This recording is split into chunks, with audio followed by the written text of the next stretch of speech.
Deixa a sua Bíblia aberta no Evangelho de Lucas.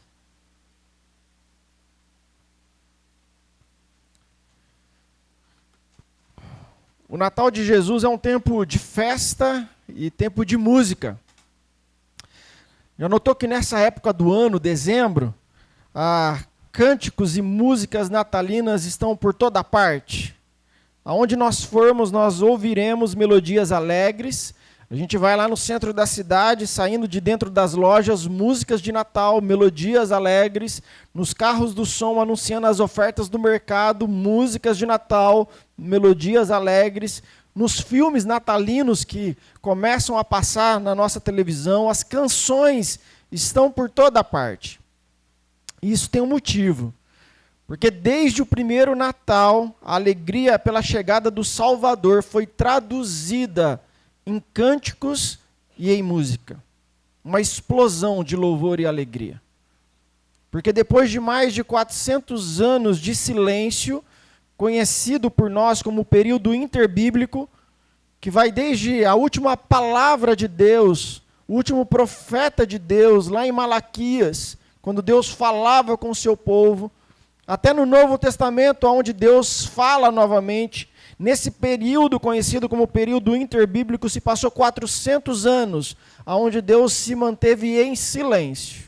Deus não falou, Deus não levantou nenhum profeta, ninguém falou em nome do Senhor. Mas passados esses 400 anos, Deus voltou a falar com o seu povo. A última voz profética, como eu disse, havia sido Malaquias, anunciando a chegada de alguém. Alguém chegaria e que prepararia o caminho para o Messias prometido de Israel. Assim Malaquias, o profeta, falou, Malaquias capítulo 3, versículo 1, vejam, eu enviarei o meu mensageiro que preparará o caminho diante de mim, e então de repente o Senhor que vocês buscam virá para o seu templo, o mensageiro da aliança, aquele que vocês desejam virá, diz o Senhor dos exércitos. Então essa foi a palavra do profeta, e a partir disso Deus não falou mais nada, E aí então, 400 anos depois, no início de Mateus, nós encontramos o cumprimento dessa profecia, quando diz que naqueles dias surgiu João Batista pregando no deserto da Judéia, e ele dizia, arrependam-se porque o reino dos céus está próximo. O povo de Deus voltava a celebrar a visitação do Senhor. A chegada de Jesus fez o povo cantar. Todos, no mundo todo e em todos os tempos, reconhecem tal fato. Até mesmo autoridades, por exemplo, renomadas, seculares, como Plínio, o jovem, que foi governador da Bitínia, ele comentou, o cristianismo é a religião do cântico e da música. O cristianismo é a religião do cântico e da música.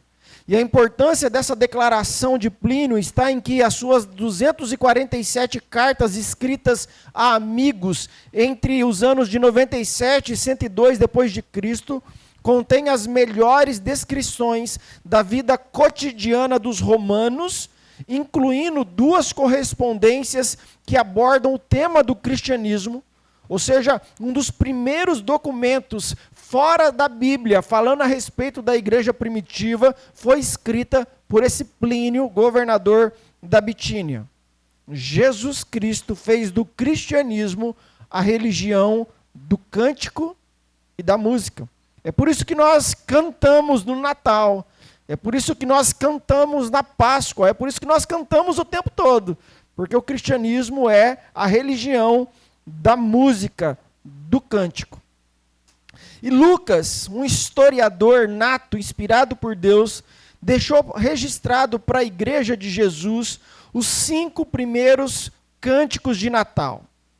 E eles, além de nos ensinarem como cantar, nos informam sobre o conteúdo da fé dos cantores e a alegria dos seus corações, encantados, maravilhados com o nascimento de Jesus Cristo. Então, durante todo esse mês de dezembro, o meu desejo é caminhar com vocês pelos cânticos de Natal, né? visando enxergar a beleza e aprender as lições dessas canções inspiradas pelo Espírito Santo. Então, os 5 cânticos do Natal no Evangelho de Lucas são esses: Beatitude, o cântico de Isabel, lá em Lucas capítulo 1, versículo 42. O Magnificar, o cântico de Maria, também em Lucas capítulo 1, a partir do versículo 46. O Benedictus, o cântico de Zacarias, Lucas de 1, 68 a 79. Glória em excelsis Deo, o cântico dos anjos, Lucas 2, 14. E Nunc Dimittis, o cântico de Simeão, capítulo 2, os versos 29 a 32. O nome desses cânticos que ficaram popularizados estão em latim e foram retirados da primeira palavra ou das primeiras palavras do próprio cântico, que assim foi traduzida na Bíblia Vulgata, a Bíblia Latina. Né? Então, por exemplo, Isabel diz beatitude, ou seja, bem-aventurada, bendita, feliz. E o cântico recebeu esse nome, a primeira palavra da sua canção. Maria diz magnificar, ou seja, magnifica, engrandece, exalta. E aí então o cântico recebeu o nome da primeira palavra que ela falou, a palavra em latim.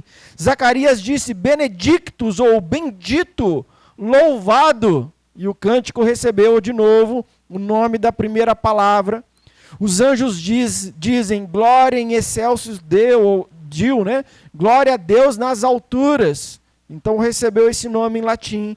E Simeão diz nunc dimittis, agora despeça. Né? Quando ele fala agora despeça em paz o teu servo, porque eu vi o Salvador. E o cântico recebeu esse nome. Hoje nós vamos ver o primeiro desses cânticos, Beatitude, o cântico de Isabel. Acompanhe comigo a leitura, Lucas capítulo 1, a partir do versículo 39.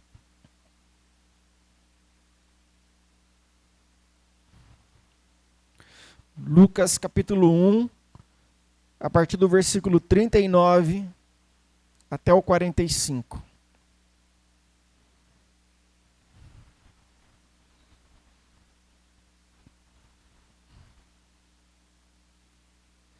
Naqueles dias, Maria preparou-se e foi depressa para uma cidade da região montanhosa da Judéia, onde entrou na casa de Zacarias e saudou Isabel. Quando Isabel ouviu a saudação de Maria, o bebê agitou-se em seu ventre, e Isabel ficou cheia do Espírito Santo, e em alta voz exclamou: Bendita é você entre as mulheres, e bendito é o filho que você dará à luz. Mas porque sou tão agraciada a ponto de me visitar a mãe do meu Senhor, logo que a sua saudação chegou aos meus ouvidos, o bebê que está em meu ventre agitou-se de alegria. Feliz é aquela que creu que se cumprirá aquilo que o Senhor lhe disse. Vamos orar mais uma vez? Senhor nosso Deus, nos abençoa agora na reflexão da Tua palavra, como o Senhor já nos abençoou durante a leitura dela, durante o momento que nós cantamos ela. Agora, fala ao nosso coração à medida que ela é explicada, ministrada, Senhor. É em nome de Jesus que nós pedimos isso. Amém. Esse é o primeiro cântico, o cântico de Isabel, parente de Maria. É o cântico, dentre os 5 cânticos de Natal, é o mais desprezado ou mais negligenciado por nós protestantes. Muitos não o consideram um cântico e não dão às palavras de Isabel o seu devido valor, por julgarem haver algumas dificuldades teológicas nessa poesia, nesse texto, nessa fala de Isabel. Veja, por exemplo, quando o texto diz, né? Quando Isabel ouviu a saudação de Maria, o bebê agitou-se em seu ventre, Isabel ficou cheia do Espírito Santo e em alta voz exclamou: Bendita é você entre as mulheres, e bendito é o filho que você dará à luz. Bendito é você entre as mulheres, e bendito é o filho que você dará à luz. Os católicos pegaram essa parte desse cântico e fizeram parte de uma reza conhecida como Ave Maria, né? Então os protestantes veem nessas palavras de Isabel uma fundamentação, uma porta aberta para a adoração de Maria, e por isso tem desprezado esse cântico, o que é um grande erro, porque diz aqui Lucas que ela falou isso inspirada pelo Espírito Santo. Ela não falou nada demais. Talvez nós tenhamos entendido errado, mas ela fala por inspiração do Espírito Santo. Então não podemos desprezar essas palavras, porque longe desse cântico de Natal está apontando para Maria, nada disso, está apontando para a obra de Deus no ventre de Maria, para aquilo que o Senhor está fazendo na vida de Maria. Então o cântico de Isabel, ele nos ensina lições extremamente importantes que nós vamos refletir nessa noite. A primeira lição que eu quero destacar a respeito desse cântico é sobre o valor da comunhão, né? O contexto em que esse cântico foi entoado nos revela, antes de tudo, esse valor da comunhão. Porque duas ações em especial são produzidas produzidas pela comunhão entre Maria e a Isabel, a sua parente, né? A primeira foi encorajamento e a segunda foi estímulo. A gente vê nesse encontro encorajamento e estímulo. Por exemplo, o encorajamento de Isabel. Ao ouvir que ficaria grávida, Maria, por um instante, hesitou. O anjo então assegurou a ela que a gravidez seria obra do Espírito Santo e que um dos sinais dessa verdade, de que isso de fato aconteceria, era de que a sua parenta, a Isabel, avançada em idade, também daria à luz um filho, estando já no 6º mês de gravidez, no 6º mês de gestação. E Maria, nesse momento, deveria ter entre 14 e 16 anos no máximo, estava aguardando o tempo do seu casamento com José. Isabel, por sua vez, estaria com idade suficiente para ser a avó de Maria, já era idosa. Logo, 2 milagres eram necessários aqui. Maria engravidar-se pelo poder do Espírito Santo, já que ela não teve nenhum contato com o homem, nenhum contato com José. E Isabel, que era estéril, que era idosa, engravidar-se de Zacarias nessa condição dela. A visita de Maria a Isabel exemplifica como que Deus usa a comunhão para confirmar a sua palavra e fortalecer os seus servos. Maria poderia ter permanecido isolada na sua casa, mas Deus a levou a buscar apoio numa mulher mais experiente, criando assim um momento, um vínculo de fortalecimento mútuo entre elas. Maria, sai da sua casa, vai visitar a sua parente, ela está grávida, ela também recebeu um milagre, vai ter um momento com ela, passa alguns dias com ela. E respondeu Maria nessa situação: sou serva do Senhor, que aconteça comigo conforme a tua palavra. Então o anjo a deixou. E naqueles dias Maria preparou-se e foi depressa para uma cidade da região montanhosa da Judéia, onde entrou na casa de Zacarias e saudou Isabel. Então, em vez dela se entregar à incredulidade, de se deixar abater pelo medo, Maria simplesmente partiu em direção à casa de Isabel em busca de encorajamento dessa mulher mais idosa, dessa parente mais velha. E ao entrar na casa de Zacarias, Maria vê Isabel com a barriga crescida, faz uma saudação a ela. Isabel, que ainda não tinha ouvido falar da gravidez da parte de Maria, não é que nem hoje, né? Aconteceu um negócio aqui, a gente já avisa lá do outro lado do mundo, não é assim que funcionava no primeiro século, a notícia demorava a chegar, então a Isabel não sabe, o anjo falou com a Maria, você vai ficar grávida, a Isabel não está sabendo nada disso, mas por revelação do Espírito Santo, ela responde à saudação de Maria com um cântico e com uma profecia encorajadora. Diz o texto que em alta voz ela exclamou: bendita é você entre as mulheres e bendito é o filho que você dará à luz. Mas por que sou tão agraciada a ponto de me visitar a mãe do meu Senhor? Se Maria tivesse alguma dúvida do que foi real mesmo aquela experiência dela com o anjo, das promessas que o anjo fez, das coisas que o anjo falou, agora essa dúvida, agora esse temor estava se dissipando. se ela ainda duvidasse que pudesse mesmo estar grávida, se ela ainda hesitava que estivesse mesmo gerando o Filho de Deus no seu ventre, ela foi encorajada pela comunhão com Isabel. Meus irmãos, existem coisas na nossa vida que geram medo, que acontecem na nossa vida e na nossa família, que geram dúvida. Existem hesitações que são um peso enorme sobre os nossos ombros e que é difícil a gente carregar sozinho. E que é difícil a gente lidar com essas coisas sozinhos. Por isso que o autor de Hebreus, lá no capítulo 10, ele vai dizer para a gente assim, ó: pensemos em como motivar uns aos outros na prática do amor e das boas obras, e não deixemos de nos reunir como fazem alguns, mas encorajemo-nos mutuamente, sobretudo agora que o dia está próximo. Muitas vezes, até mesmo as promessas de Deus, de que sempre estará com a gente, de que Ele vai suprir todas as nossas necessidades, as certezas que nós temos nas Escrituras, de que nós somos amados, de que nós somos aceitos, de que nós somos perdoados, todas essas promessas, em alguns momentos, parecem perder o brilho, perder a cor. E por isso nós precisamos ser relembrados, nós precisamos ser motivados, nós precisamos ser encorajados novamente. E é por isso que nós não podemos deixar de nos reunir, nós não podemos deixar de estar próximo do povo de Deus, nós não podemos ficar sozinho em casa, nós não podemos nos afastar da comunhão, porque é nela, no meio do povo de Deus, que nós seremos animados, que nós seremos reerguidos. Como bem disse o pregador de Eclesiastes, é melhor ter companhia do que estar sozinho, porque maior é a recompensa do trabalho de duas pessoas. É sempre melhor ser dois do que um. Tente, por exemplo, ter a disciplina de ir na academia todo dia. Todo dia você fazer exercício.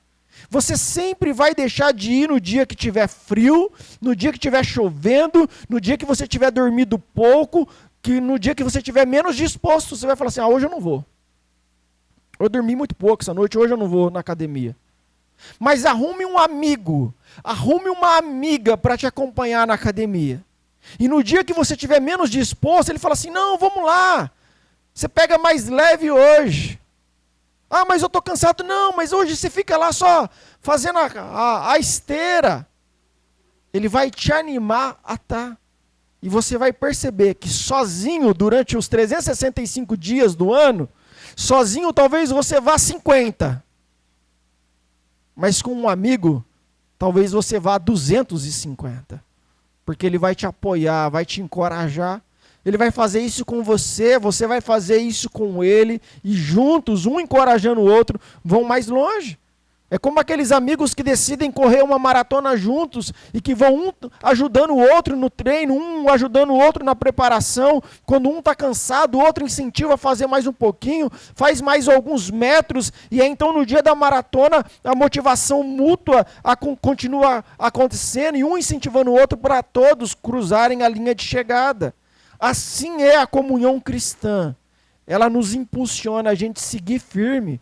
Mesmo quando a gente está desanimado, mesmo quando as coisas estão difíceis, a gente precisa de homens, de mulheres de Deus do nosso lado para nos apoiar. Foi isso que o Senhor fez. A Maria talvez tenha ficado abalada, preocupada, com medo. Como assim? Eu vou gerar o Filho de Deus. Como vai ser isso? Como que José vai reagir? Maria, vai conversar com a Isabel. Vai passar uns dias com a Isabel. E lá com a Isabel encoraja ela. Traz fé, renova a esperança no coração dela. Mas além de encorajar a Maria, aquela comunhão fortalecedora serviu para estimular Isabel nessa idade avançada. O versículo 41 fala assim que quando Isabel ouviu a saudação de Maria, o bebê agitou-se em seu ventre e Isabel ficou cheia do Espírito Santo. Esse encontro, essa saudação, a comunhão, o enxergar Cristo na outra pessoa, no ventre da outra pessoa, sendo gerada na outra, fez Isabel ficar cheia do Espírito. Cheia do Espírito. A comunhão com os nossos irmãos tem o poder de nos encher do Espírito. A gente está em comunhão, incentivando e sendo incentivado, e a gente fica cheio do Espírito. É por isso que o apóstolo Paulo, lá em Efésios 5, fala para a gente falar uns com os outros, com salmos, hinos e cânticos espirituais. Ou seja, cantem junto, encorajem uns aos outros, para que todos sejam cheios do Espírito. É lógico que nós devemos ter, sim, os nossos tempos a sós com Deus, mas a comunhão uns com os outros jamais poderá ser omitida. Cristo na vida do outro, Cristo sendo gerado no outro, né? É meio de graça, tem esse poder de derramar em nós o Espírito de Deus. Quando a gente vê a obra do Senhor no outro, e a gente se alegra com aquilo que o Senhor está fazendo no outro, às vezes o Senhor nos abençoa com mais do Espírito na nossa própria vida. Que nesse Natal, meus irmãos, o Cântico de Isabel possa nos ensinar a dar valor à comunhão, a estar junto com os nossos irmãos, porque ela, pelo Espírito, fortalece, encoraja e estimula o nosso coração. Segunda coisa que nós aprendemos com esse cântico,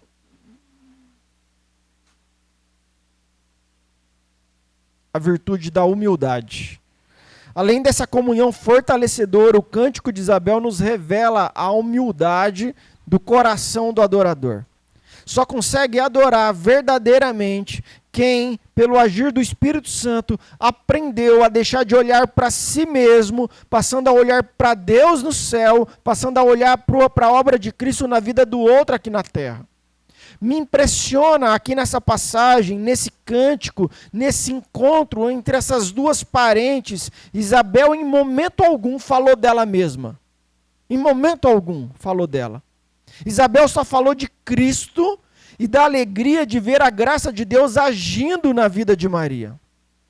Quando Isabel ouviu, versículo 41, quando Isabel ouviu a saudação de Maria, o bebê agitou-se em seu ventre, Isabel ficou cheia do Espírito Santo. Em alta voz exclamou: bendita é você entre as mulheres e bendito é o filho que você dará à luz.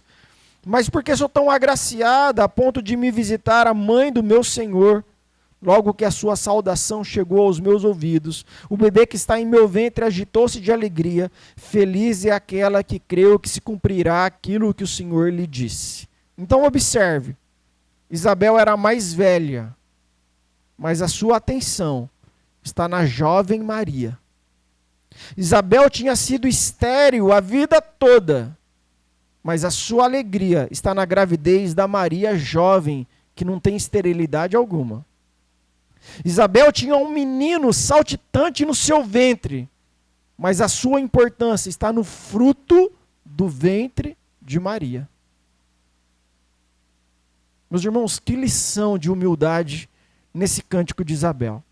Isabel tinha tanta coisa para contar, tinha tanta coisa para se vangloriar, tantos milagres que ela vivenciou para poder destacar, mas ela prefere falar desse bebê que está no ventre dessa jovem menina, sua parente. Isabel demonstra um coração humilde, cheio do Espírito, que se alegra muito mais pela obra de Deus na vida dos outros do que pelas suas próprias bênçãos. E isso contrasta com a nossa tendência natural ao egoísmo, onde a gente só olha para nós, para aquilo que o Senhor está fazendo em nós, naquilo que nós queremos para a gente. Esse coração humilde de Isabel aponta, por exemplo, para Filipenses, quando diz: nada façam por ambição egoísta ou por vaidade, mas humildemente considerem os outros superiores a si mesmos. Ela cheia de milagres, tantas coisas acontecendo na vida dela, na vida da família dela, ela escolheu destacar Maria, o fruto do ventre de Maria, a obra de Deus na vida de Maria, dessa jovem, dessa menina. Quando muitos anos mais tarde, o filho de Isabel vai dizer assim: é necessário que ele cresça e que eu diminua, nós podemos saber muito bem de quem ele herdou essa virtude, da sua mãe. A mãe dele era humilde, ele também aprendeu a ser humilde. Da mesma forma, nós podemos ver isso, por exemplo, quando lá no livro de Atos, a gente vê a comunhão de Paulo e Barnabé. Barnabé era o crente maduro, era o crente que já andava com Deus há bastante tempo, era líder da igreja, era alguém cheio do Espírito, né? Alguém que estava a todo tempo ajudando os mais novos. Quando o Paulo se converteu e a igreja ficou com medo se aquela conversão era verdadeira ou apenas uma arapuca para prender os cristãos, o Barnabé vai lá, pega o Paulo, leva para dentro da igreja e fala assim, podem confiar, ele que se converteu mesmo, ele agora está do nosso lado. Ele então ajuda o Paulo naquele momento. Mais tarde, quando ele sai em viagem missionária, o Barnabé permite que Paulo assuma a liderança. O mais novo. O Barnabé era o líder, mas ele enxergou no Paulo potencial e Paulo, agora você é o líder. Ele não ficou preocupado com posições, ele não ficou preocupado com títulos, ele reconheceu a obra de Deus na vida de Paulo, deu um passo para trás e falou, vai Paulo, eu vou aqui de suporte. Vai Paulo, eu vou aqui de conselheiro. Vai que eu estou vendo que Deus está usando a sua vida.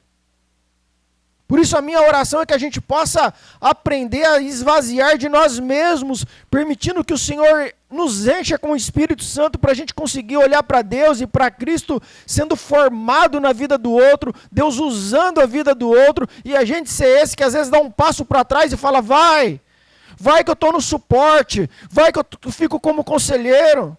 E a gente poder celebrar isso com alegria sincera.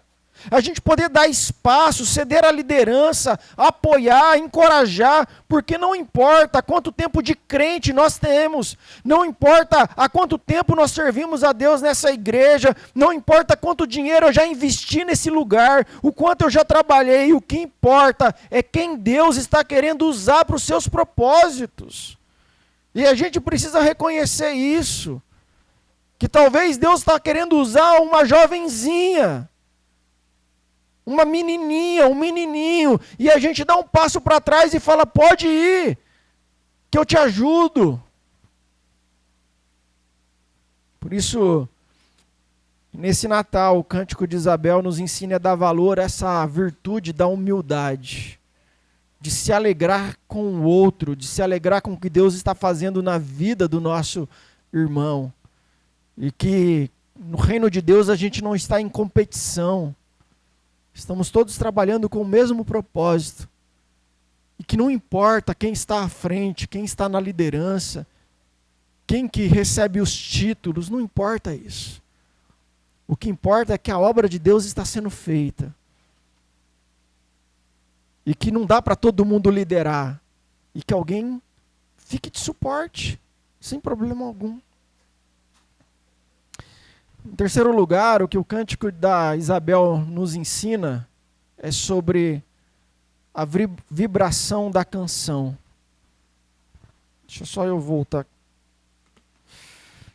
Isabel canta com toda a força dos seus pulmões. Ela solta aquele agudo estridente, aquele soprano invejável e diz, bendita é você entre as mulheres, bendito é o filho que você dará à luz. Mas por que sou tão agraciada a ponto de me visitar a mãe do meu Senhor? Logo que a sua saudação chegou aos meus ouvidos, o bebê que está em meu ventre agitou-se de alegria. Feliz é aquela que creu que se cumprirá aquilo que o Senhor lhe disse. Deixa eu lembrar vocês, Isabel era idosa. De onde vinha tanta força para poder cantar? Qual era a fonte para essa vibração toda, para essa alegria toda, para esse ânimo, para essa energia toda? Jesus. Jesus. Primeiro, o reconhecimento de que Jesus era o Salvador. Ela chama Maria de a mãe do meu Senhor. A mãe do meu Senhor. Segundo, o reconhecimento de que Maria havia se entregado totalmente a essa causa nobre. Por isso ela era bendita entre as mulheres. Maria não era divina, né? Ela não havia gerado Deus. Ela simplesmente era a portadora das boas novas de grande alegria. E ser portadora de Cristo fazia ela uma bênção, fazia dela uma bem-aventurada. Da mesma forma que o João Batista iria preparar o caminho para a chegada do Salvador e fazia dele um bem-aventurado. Maria estava entregando o seu ventre para que o nosso Salvador pudesse nascer. E quando Cristo se torna o centro das nossas vidas, nós cantamos com entusiasmo, com vibração, louvando a Deus pela salvação. É como quando nós vamos ao estádio assistir um jogo e nós vemos a torcida cantando, participando o jogo todo. A convocação do salmista é para que a gente possa demonstrar essa mesma vibração, por exemplo, da torcida do Corinthians.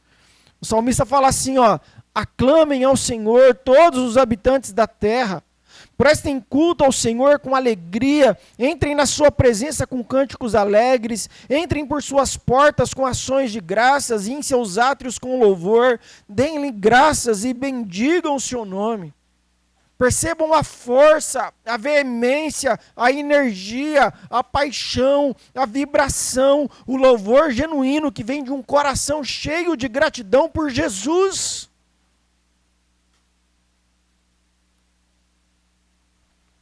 Eu gosto muito daquela passagem quando Jesus faz a sua entrada triunfal em Jerusalém.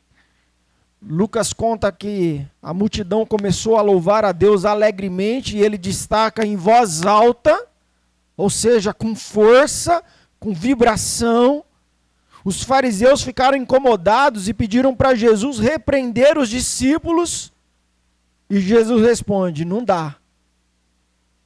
Não dá para repreendê-los. Se eles se calarem, as pedras clamarão.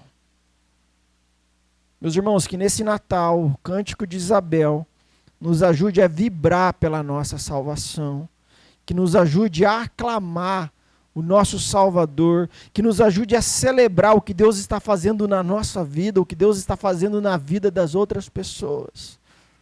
Que a gente possa estar atento a isso. Que nessa noite o cântico de Isabel esteja no nosso coração. Que o valor da comunhão, que encoraja e estimula, que a virtude da humildade, que nos faz olhar para Deus e para o outro, e que a vibração da canção, que é fruto de um coração cheio de Cristo, esteja na minha vida e na sua vida. E para aqueles que ainda não receberam a Jesus como Senhor e como Salvador, eu queria dizer que Maria foi chamada de bendita, de bem-aventurada, de feliz, não porque ela fosse divina, mas porque ela submeteu-se aos planos de Deus para a vida dela, permitindo trazer dentro de si o Salvador. E hoje nós podemos provar a mesma coisa. A mesma coisa. Se nós confessarmos o nosso pecado e a gente abrir o nosso coração para Jesus. Feliz foi Maria por ter Jesus no seu ventre. Felizes somos todos nós que temos Jesus no coração. Como a Dora falou muito bem, temos que convidar Jesus, vem habitar dentro do meu coração. Amém? Vamos orar e depois o pastor Lúcio está com a palavra para conduzir a ceia. Senhor nosso Deus, que o Senhor nos ajude, Pai, a colocar em prática isso que nós aprendemos aqui nessa noite, que o cântico de Isabel possa nos inspirar a humildade, que possa nos inspirar a alegria da nossa salvação, que possa, ó Deus, de fato trazer mudanças, transformações na nossa mente, no nosso coração, que sejamos impactados não apenas com essa história, mas com toda a história do Natal. Que isso que o nosso mundo celebra através de trocas de presentes, através de festas, através de confraternização, que nós possamos nos lembrar constantemente a razão da nossa celebração, a razão da nossa alegria, a razão dos nossos cânticos, a razão do nosso louvor, que é Jesus Cristo, nosso Salvador, ter vindo ao nosso encontro, ó Deus. Muito obrigado por Jesus. Obrigado por tudo aquilo que Ele fez por nós. Hoje lembramos do seu nascimento, hoje lembramos da sua morte, da sua ressurreição. Hoje nós lembramos dessa obra começada, da obra que terminará na volta de Jesus Cristo. Hoje lembramos, ó Deus, de todo o plano do Senhor para as nossas vidas. Que o Senhor nos abençoe e nos ajude. Em nome de Jesus. Amém.